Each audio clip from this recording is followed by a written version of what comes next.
আসসালামু আলাইকুম। আশা করি ভালো আছেন। ব্যাকগ্রাউন্ড মিউজিক ঝিঝি পোকা, তাই ঝিঝি পোকার শুভেচ্ছা দিয়ে শুরু করছি। যদি কেউ আপনার নামে করে কারোর সামনে কটু কথা বলে, ইনিয়ে বিনে বিভিন্ন বানিয়ে উল্টাপাল্টা কথা বলে, যদি আপনার দোষ 1% থাকে তাহলে 10% বলে, আপনি সেটা বুঝতে পারছেন আপনার নামে বদনাম করছে, তাহলে আপনি সবথেকে বড় প্রতিশোধ হচ্ছে আপনি চুপ থাকেন এবং যে লোকটা আপনার সম্পর্কে এরকম বলে তার সম্পর্কে প্রশংসা করেন। অন্যের কাছে বিভিন্নভাবে আপনি প্রশংসা করেন। যখন লোকটা বুঝতে পারবে যে আপনি তার সম্পর্কে প্রশংসা করছেন, তাহলে সে যে আফসোস করবে, যে অনুশোচনা বোধে ভুগবে, সেটা হবে আপনার জন্য সবথেকে বড় প্রতিশোধ।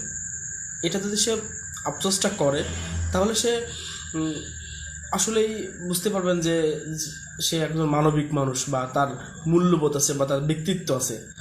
আর যদি কেউ আফসোস না করে, তাহলে মনে করবেন সে কোনো মানুষই না, সে মানুষের ভিতর পড়েই না, সে ক্লাসলেস মানুষ।